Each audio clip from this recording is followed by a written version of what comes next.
I never thought I'd find myself in a situation like this. When you get married, you imagine a life filled with love, trust, and shared dreams. At least that's what I thought when I said I do to Amanda. We were that couple, the kind everyone talked about. We never fought, shared everything, and supported each other through thick and thin. But lately, things had changed. I could feel it in the air, like a cold draft creeping through the cracks of our once warm home. It all started about 6 months ago when Amanda came home one day looking different. She was distant, distracted, and irritable. I brushed it off at first, attributing it to work stress. After all, she was a marketing executive and I understood the demands of her job. But then there were the late nights at work, the sudden need for space, and her reluctance to talk about anything personal. I began to notice little things, her phone always face down, a quickened heartbeat when I unexpectedly walked into the room, and a slight shift in her tone whenever I asked about her day. It was subtle but nagging, but the real turning point came one evening, when I was cleaning out the garage. In the back of an old storage box I found a receipt from a hotel I knew she hadn't gone to for work. My heart sank as I scanned the dates. They matched up with her business trips perfectly. I called my buddy Mark, who had an eye for detail. He was my moral compass, someone I could trust. When I shared my concerns, he urged me to investigate further. That weekend, while Amanda was out running errands, I decided to dig deeper. I took a look at her texts. I know, it's wrong to invade her privacy, but the gravity of the situation warranted it, or so I convinced myself. What I found was gut-wrenching. Messages exchanged late at night, heart emojis, and explicit conversations with someone named Jake. I felt this wave of nausea wash over me. My chest tightened and I could hardly breathe. I had to confront her, but how? When she returned home that evening, I was a mess of emotions, anxiously packing the living room floor. I felt anger bubbling beneath the surface, mixed with disbelief. I was already rehearsing how I'd bring it up when she walked through the door, carefree and oblivious. "Hey babe, I'm back. You won't believe the sales at the store," she chirped, smiling as if everything was normal. I was anything but calm. I stopped dead in my tracks and looked at her, feeling my heart race. "We need to talk," I said, trying to keep my voice steady, but it trembled with the weight of my discovery. Her smile faded and she shifted uncomfortably. "What's wrong?" I pulled out the receipt and the phone. "What is this? And who the hell is Jake?" The shock on her face was palpable. She stammered, tried to explain, but the words came out in a jumbled mess. "It's not what you think. I swear I was going to tell you." "Tell me." She thought she could keep this secret from me. I demanded she explain, and her excuses only fueled my anger. "I just needed space. You've been so busy with work, I didn't want to burden you." I felt like a fool. Space. Really? So that's what she called it. I thought I was giving her the freedom she wanted, but instead she was off running around with someone else. The emotional impact hit me like a ton of bricks. My heart felt heavy and I could feel tears stinging my eyes. How did we get here? How did the love I thought we had crumble into lies and deceit? As she continued to ramble, I barely could hear her words over the roaring in my ears. I felt betrayed, angry, and utterly heartbroken. The woman I loved had shattered my trust, and I was left standing there, stunned and confused. At that moment, I knew I had to make a decision. What was I going to do next? I had no idea, but I felt the rage boiling inside me. I needed to regain control over my life, and that meant one thing: revenge. Little did Amanda know, the space she wanted would become the catalyst for my own plan. After that confrontation, Amanda attempted to calm me down, but I was in no mood for her theatrics. She was crying, pleading, and trying to convince me it wasn't what I thought. But the more she talked, the angrier I became. I couldn't listen to another excuse, another lie. My heart was breaking, yet there was this strange sense of clarity that began to settle in. I could either wallow in sorrow or take action. I decided on the latter. I didn't want to look weak. I didn't want to be the guy who took betrayal lying down. I remembered how Mark had said I needed solid evidence to back up my feelings. So I started thinking about a plan, something that would show Amanda the consequences of her actions without tipping her off too soon. I wanted her to feel the weight of what she had done. The first step was to gather more evidence. I wanted to know just how deep this affair went. I didn't want to rely solely on that hotel receipt or the texts. I needed to see if Jake was just a fling or if he was something more permanent in her life. That meant becoming a bit of a detective. Over the next couple of weeks, I began observing her more closely. I noticed her habits, the way she got ready in the mornings, the increased frequency of her phone calls, how she seemed to be extra careful about her appearance. She was sailing through life as if everything was fine, unaware that I was now a hawk, watching her every move. One evening, while she was out at a dinner with colleagues, I decided to follow her. It wasn't something I had ever thought I'd do, but desperation has a way of pushing you out of your comfort zone. I got in my car and trailed behind her, keeping a safe distance. My heart raced, not out of excitement but from a sense of foreboding. What if I saw something I didn't want to see? After a few turns, I found myself parked outside a bar named the Rusty Anchor. I could see her inside, laughing and leaning against the bar, looking radiant in that red dress she had worn to our anniversary dinner last year. My gut twisted as I noticed a guy with sandy brown hair leaning in a little too close, his hand resting just above her waist. I couldn't stay in the car. I had to confront her. So I gathered my courage and walked inside. The place was buzzing with laughter and chatter, but all I could hear was the thumping of my heart as I approached her. The moment she spotted me, her face dropped. I could see the panic flash in her eyes as she pushed the guy away and stood up. "What are you doing here?" she stammered, her voice shaky.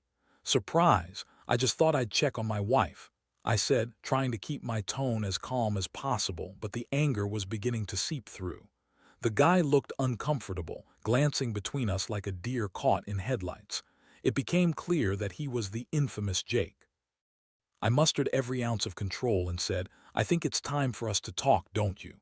Her face contorted with confusion and fear. "This isn't what it looks like." But I wasn't buying it anymore. I felt like a puppet that had finally cut its strings. The lies were no longer going to keep me tied to her. I motioned for her to follow me outside, and she reluctantly obliged, dragging her feet as if she knew what was coming. Once we were out of earshot, I confronted her again. "How long has this been going on?" She hesitated, and that hesitation was all I needed. "Amanda, just tell me the truth. I'm done with the lies." I don't know, it just happened. You've been so distant, and I just needed some excitement." "Excitement, so this is an excuse to throw away our marriage." The words hung in the air. I felt the anger boiling again, but I wouldn't let it explode. I needed to stay composed. My head was spinning, but I had a plan forming in the back of my mind, and I needed her to keep talking. "I didn't mean for it to happen, okay? It's just sex." "It doesn't mean anything." That sentence hit me like a slap to the face. How could she reduce our life together to just sex? Anger turned to sadness, then simply to resignation. "Amanda, if it's just sex, why don't we just end this? You've clearly made your choice." At that moment, I realized how far we had drifted apart.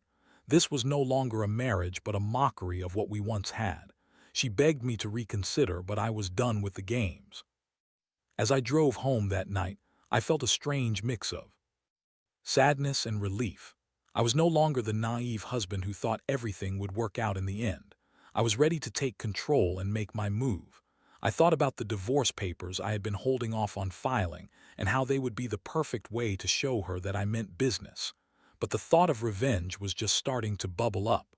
I wanted her to truly understand the consequences of her betrayal. This wouldn't be over until I made my point. The next few days passed in a blur. I was a man on a mission. I drew out my plan, mapping out each step in my head. The more I thought about it, the more I realized I needed to execute it perfectly. I wanted to take her off guard, to make her feel the weight of her actions, and to send a message that she would never forget. I wanted her to see that the space she wanted would come with a price. After that disastrous confrontation at the bar, my head was spinning, but the clarity I found within the chaos felt strangely empowering. I had a renewed sense of purpose. My heart ached for the love I thought we had, but now it was tangled up in betrayal. I needed to make Amanda understand what she had lost, and that meant executing my revenge plan with precision. I decided to take a few days to gather everything I needed. I didn't want to act out of anger. I wanted to be strategic. I started by reaching out to a divorce attorney. His name was Robert, and he came highly recommended. I arranged a meeting to discuss my options, and when I walked into his office, I felt a mixture of dread and relief. This was it, the first step toward reclaiming my life. Robert was sympathetic but practical. We discussed the implications of filing for divorce, the division of assets, and alimony. I listened intently as he explained the legal process, but my mind was racing. I had a plan in mind that was more than just ending our marriage. I needed to teach Amanda a lesson. I wanted her to feel the sting of her actions, not just financially but emotionally too. As I left his office, I decided that I would wait to file the papers until I had everything in place. I didn't want to give Amanda any opportunity to manipulate the situation. I wanted her to feel a sense of loss before the final blow. I started thinking about how to execute my plan without her seeing it coming. One of my first moves was to reach out to some of our mutual friends. I needed to gauge how much they knew about her affair, and if they would be willing to stand by me during this tumultuous time. I made a few calls and arranged to meet with a couple of them for drinks. I had always liked having a tight-knit group around me, and now I needed their support more than ever. When I met with Mark and Sarah at a local pub, I took a deep breath and shared everything. Their reactions were a mix of disbelief and anger. "I can't believe she would do this to you," Mark said, shaking his head. "You guys were the couple everyone envied." "I know. But now I just want to make sure she understands what she's lost," I replied, trying to keep my voice steady. Sarah looked at me thoughtfully. "You know, if you want to make a statement, you could always throw a little party. Make it a celebration of your new life. Get people talking about how she's lost the best thing she ever had." I hadn't thought about that angle, but it piqued my interest. What if I could surround myself with people who cared about me, flaunt my independence, and make Amanda see what she was missing? It was a brilliant idea. I decided to host a gathering at my house. I wanted it to be light-hearted but with an underlying message. I was done being the victim. I started planning right away, sending out invitations to friends and family. I wanted everyone to know that I was moving forward, and if Amanda decided to show up, she would be in for a rude awakening. As the day of the gathering approached, I began to feel a surge of anticipation. I wanted to make sure everything was perfect. I stocked up on drinks, snacks, and decorations. I even set up a playlist that reminded me of the good times in my life without her. Finally, the day arrived. Friends started showing up, and the energy in the house was electric. Laughter filled the air, and for the first time in weeks, I felt a sense of belonging again. I was surrounded by people who cared for me, who would stand by me no matter what. I felt like I was reclaiming my life piece by piece. As the night progressed, I couldn't help but notice a few of my friends whispering and looking toward the door. I followed their gaze and saw Amanda walk in, looking completely out of place. Her hair was perfectly styled, and she wore that tight black dress I used to love. I could tell she hadn't expected to see me surrounded by friends, and for a moment her confidence faltered. "Wow, it's a party. Didn't know you were having a gathering," she said, forcing a smile.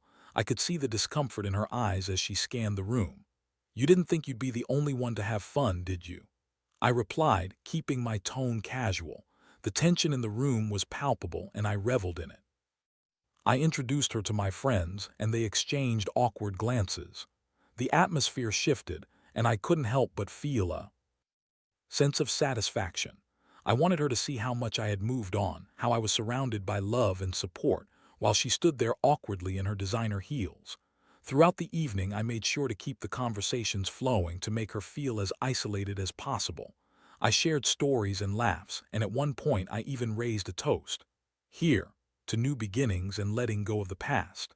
Everyone raised their glasses, and I caught Amanda's eyes for a moment. She looked furious, and I loved every second of it. As the night wound down, I could see her growing increasingly uncomfortable. She tried to engage in conversation, but my friends were too busy enjoying themselves. I could feel the walls closing in on her, and I knew my plan was working. Finally, she approached me, her voice low. "What the hell do you think you're doing?" "Just celebrating life, Amanda.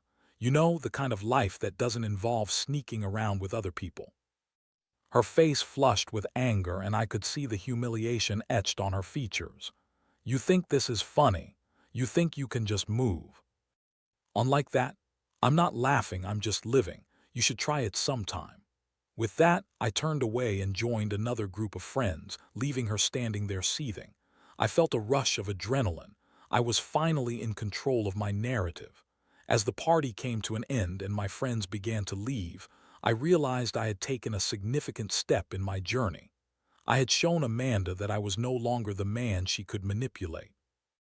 I was reclaiming my life, and I was ready to face whatever came next. Little did she know, the final chapter of our story was just beginning. The aftermath of that party lingered in the air for days. I could feel the ripple effects of my actions, not only in my own heart but also in the dynamics of our relationship. Amanda's reaction had been explosive, and I was still buzzing from the thrill of standing my ground. But the reality of the situation weighed heavily on my shoulders. I was still married to her, and I knew I had to make the next move. That night after the party, Amanda returned home late. I could hear her fumbling around in the kitchen, trying to be quiet. I pretended to be engrossed in a movie while my mind raced with thoughts of the evening's events. I had taken back my power, but now I needed to make sure she understood there were consequences to her actions. When she finally entered the living room, she was dressed in her pajamas, and there was a coldness about her.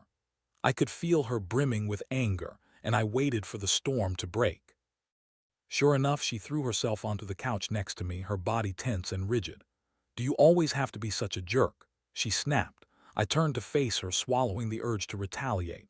"What's the problem, Amanda? Did you not enjoy the surprise party?" she scoffed, crossing her arms. "You think this is some kind of game? You think I care about what you're doing? The way I see it, you've made your choices and I'm just responding to them." "I can't believe you would stoop so low," she hissed. "You really think that throwing a party will hurt me? Newsflash, it won't. Then why are you so upset?" She opened her mouth to retort but stopped short. I could see the conflict in her eyes. She was angry but also aware that she had crossed a line. "Look," I said, forcing my voice to soften, "if you want to salvage anything from this mess, we need to talk about what's really going on. This isn't just about you anymore." She rolled her eyes, but I pressed on. "We both know our marriage is in serious trouble, and pretending it's not isn't going to fix anything." The silence that followed was deafening. For a moment I thought she might actually engage with me, but instead she stood up abruptly and headed toward the bedroom. I felt a mix of frustration and sadness wash over me. This wasn't how I wanted things to be, but I was ready to fight for my dignity, even if it meant having difficult conversations. The next day, I decided to take a different approach. I called Robert, my divorce attorney, and set up a time to file the papers. It was time to formalize my decision. I needed to set boundaries and make it clear to Amanda that I wouldn't tolerate her behavior any longer. I realized that the longer I waited, the more I would be dragged into the emotional mire of her lies. Meeting Robert was a bittersweet experience. As he laid out the divorce papers, I felt a mix of resolve and sorrow. I was ending a chapter of my life that had once been filled with love and laughter, but I also felt a sense of liberation. This was the beginning of something new. I signed the papers with a deep breath, feeling the weight of the world lift just a little. When I got home that evening, Amanda was sitting on the couch, scrolling through her phone. I could see the tension in her posture. She knew something was up, she could feel the shift. "Amanda, we need to talk," I said, my voice steady. She looked up, her eyes narrowing. "About what, your little party?" "No, about our marriage. I filed for divorce today." Her reaction was instantaneous. Her face blanched, and for a moment I saw a flicker of vulnerability. "You're serious?" "Absolutely. I can't keep pretending everything is fine. Your actions have consequences, and I'm no longer willing to be the fool in this situation." "Are you really willing to throw everything away over one mistake? Is it just one mistake, or is it a pattern?" I shot back. "You disrespected our vows, Amanda. You made a choice to betray me." She stood up, packing the floor, her voice rising. "You were never around. You were always too busy with work to even notice." I felt my patience thinning. "That's no excuse for your actions. You couldn't talk to me about how you felt, so you decided to cheat. That's a coward's way out."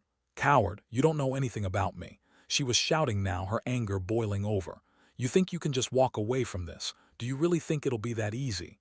It's already easy for me. You've made this decision for both of us." Her eyes glinted with something I couldn't quite place. Was it regret, anger, desperation? "You've changed, you know that. You used to be the one who wanted to make things work. We were supposed to be a team. That's rich coming from you. A team does betray each other." She fell silent, her posture shifting from defensive to defeated. I could see the fight leaving her, and in that moment I felt a pang of sympathy. I had loved this woman once, and part of me still cared for her, but I wouldn't let that cloud my judgment. "Maybe we should just take some time apart," she finally said, her voice quieter. "You mean the space you've already taken?" I replied, almost amused by her attempt to backtrack. "I mean it. Time to think. Maybe I can figure out what I really want." I shook my head. "I don't think you need time to think. You need to face the reality of your choices." With that, I turned away, feeling drained. This was the end of the line for us. There was no going back. I could feel a heavy weight lifting off my shoulders, and yet a deep sadness settled in. I was losing someone I had once cherished, but I was also gaining my independence. As the days turned into weeks, I focused on moving forward. I immersed myself in work, spent time with friends, and even picked up a few new hobbies. I started to rediscover who I was outside of the context of my marriage. I wasn't just a husband anymore. I was a man reclaiming his life. But Amanda wasn't done yet. I knew she would try to reach out in some way or another, and I prepared myself for whatever she might throw my way. I was ready to face her and whatever remnants of our relationship were left. I wouldn't back down now. Weeks passed, and the silence between Amanda and me stretched like a taut wire. I filed the divorce papers and waited for her to respond, expecting her to reach out to try to mend things or at least put up a fight. But she didn't. Instead, she seemed to withdraw even further into herself, and I began to wonder if she was grappling with the reality of what she had done. One Friday evening, I decided to invite a few friends over for drinks. I needed the company, the laughter, and the distraction. We gathered on the back patio, drinking beers and sharing stories. The atmosphere was light and easy, filled with the sound of laughter and clinking glasses. I felt rejuvenated. I was in control of my life again. Halfway through the evening, my phone buzzed on the table. I picked it up to see a text from Amanda. My heart raced unexpectedly. I hadn't heard from her in weeks, and the sudden communication stirred a mixture of anticipation and anxiety. "Amanda, asterisk, can we talk? I think we need to discuss things face to face." I took a deep breath. I had been preparing for this moment, but I wasn't sure how to respond. Did she genuinely want to talk, or was this another attempt at manipulation? I texted back, "Me, asterisk, when and where?" She replied quickly, and I could sense her urgency. "Amanda, asterisk, tomorrow at the cafe we used to go to. Please, I need to explain." Part of me hesitated. Did I really want to give her that opportunity? But another part of me recognized that I owed it to myself to hear her out. I agreed. The next day, I arrived at the cafe early, my nerves swirling. I chose a corner table, hopping for some solitude before the inevitable confrontation. The familiar scent of coffee and pastries filled the air, but it did little to soothe my anxious mind. I wondered what Amanda could possibly say that would change my mind. When she walked in, I barely recognized her. She wore a simple sundress, her hair loose and flowing. But her eyes looked tired, and there was a vulnerability in her expression that hadn't been there before. I felt a twinge of sympathy but quickly pushed it aside. "Hey," she said as she approached the table, her voice tentative. "Hey," I replied, keeping my tone neutral. We sat in awkward silence for a moment before she spoke again. "I've been doing a lot of thinking," she said, her hands fidgeting with her purse strap. "About us, about everything." "Okay," I said, not giving her an inch. "I know I messed up and I can't take back what I did, but I want you to understand that it wasn't just about the affair. I felt like I was losing myself, losing you. I thought I needed space, but what I really needed was to communicate. I was scared." I raised an eyebrow. "Scared of what? Talking to me? Because I was always here, Amanda. You chose to run away instead of facing the issues." "I know," she rushed, her voice rising. "I realize that now. I was so focused on what I thought I wanted that I didn't see how much I was hurting you. I didn't appreciate our life together until it started to slip away." Is that supposed to make me feel better? I asked, my voice edged with skepticism. You cheated on me, Amanda. You had an affair. That's not something you apologize for and expect everything to return to normal. Tears welled in her eyes. I don't expect that, but I want to try. I want to fight for our marriage. I'm willing to do whatever it takes to make it right. I stared at her, taken aback by her desperation. And what does fighting for our marriage look like? You think a few tears and apologies are enough to erase the pain you caused? I know it won't be easy, but I want to go to counseling. I want us to work through this together. I love you and I'm willing to put in the effort. Love, after everything. I felt the anger bubbling again, but this time it mixed with confusion. Did I still love her? Or was it the memory of who she used to be that I missed? I took a deep breath, forcing myself to think clearly. Amanda, you need to understand something. I can't just jump back into this. Trust is earned and you broke mine. I've been working on moving forward, learning to live without you. This is a lot to unpack. Her gaze dropped to the table and I could see the weight of my words settling on her. I know, I can't bear the thought of losing you. I didn't realize how much I needed you until now. The tension hung thick in the air and I felt a tugging at my heartstrings. Part of me wanted to reach out to comfort her, to say that everything would be okay, but I couldn't. I had to stay firm. I don't know if I can trust you again, Amanda. It's going to take time. I can't just flip a switch and pretend like everything is fine. She nodded, a sob escaping her lips. I understand. I just hope you'll give me the chance to prove myself. I need to think about it. I stood up and pushed my chair back, feeling the weight of the conversation hanging heavily between us. But you need to understand this. I'm moving forward. I filed for divorce for a reason, and I'm not going to be your safety net. Amanda reached out to touch my arm, but I stepped back instinctively. Don't. I can't let you manipulate me again. I need time. With that, I walked away, leaving Amanda sitting at the cafe, tears streaming down her face. I felt a mix of anger, sadness, and relief as I stepped out into the sunlight. I had finally stood my ground, but I wasn't sure what the future held. As I drove home, I replayed our conversation in my mind.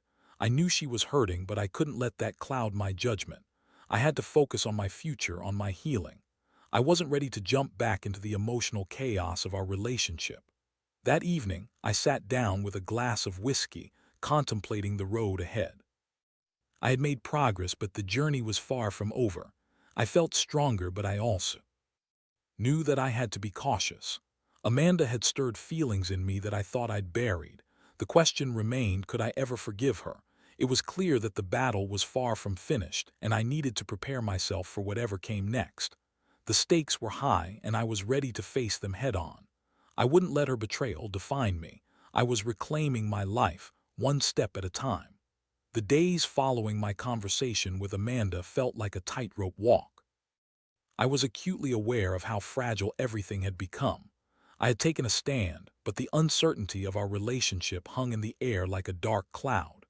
I had to focus on myself, on rebuilding my life without the baggage of betrayal weighing me down.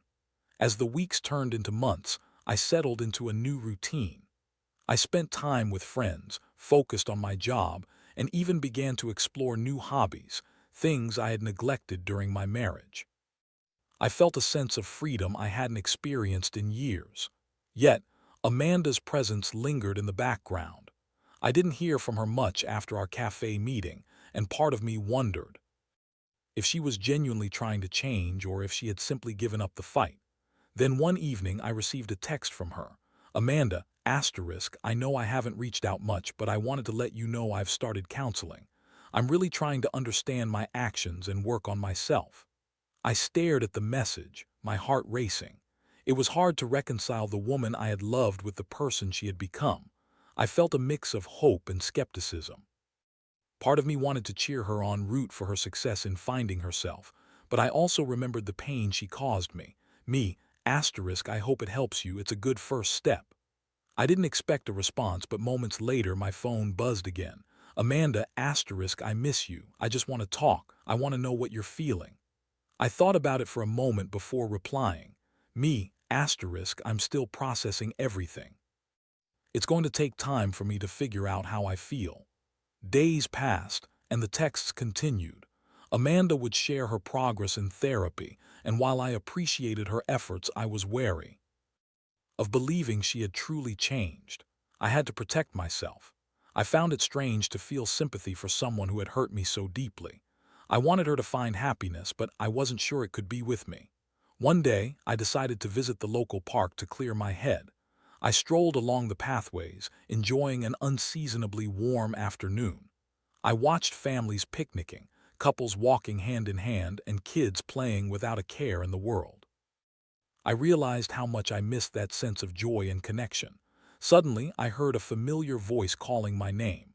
I turned to see Amanda standing a few feet away, looking nervous but determined. My heart dropped and I felt an unexpected rush of emotions. This was the first time I had seen her in person since our cafe meeting. "Hey," she said softly, her eyes searching mine for a reaction. "Hey," I replied, unsure of how to proceed. "I didn't know if you'd be here," she said, taking a tentative step closer. "I've been coming to the park a lot lately. It's calming." "Yeah, it helps clear my mind," I admitted, trying to keep my tone neutral. "I wanted to see you," she continued. "I've been doing a lot of thinking and I know I messed up, but I want to be honest with you about where I'm at." I took a deep breath, feeling the weight of her words. "Okay. I've been in therapy and I'm learning a lot about myself. I've realized how much I took for granted, the love we had. I want to work on myself before I even think about us again." Her honesty was refreshing, but it also terrified me. "Amanda, I appreciate that you're trying to better yourself, but I can't go back to where we were. It's not that simple." "I know that," she said quickly, her voice tinged with urgency. "I'm not asking for that. I just want to be in a place where if we ever get to that point, I can be the partner you deserve. I want you to see the changes I'm making. It's going to take time, Amanda. Trust doesn't come easily after what you did. I understand. I'm committed to this journey, whether you want to be a part of it or not. I just wanted you to know that." I watched her carefully, searching for sincerity in her expression. I could see a flicker of determination and regret. It was a side of her I hadn't witnessed in a long time. "I hope you do find what you're looking for," I said finally, feeling a mix of sadness and hope. "I do too," she replied, a soft smile breaking through. "And if you ever want to talk, truly talk, I'll be here." With that, she turned and walked away, leaving me standing in the park, a whirlwind of emotions swirling within me. For the first time since everything had happened, I felt a glimmer of hope for both of us.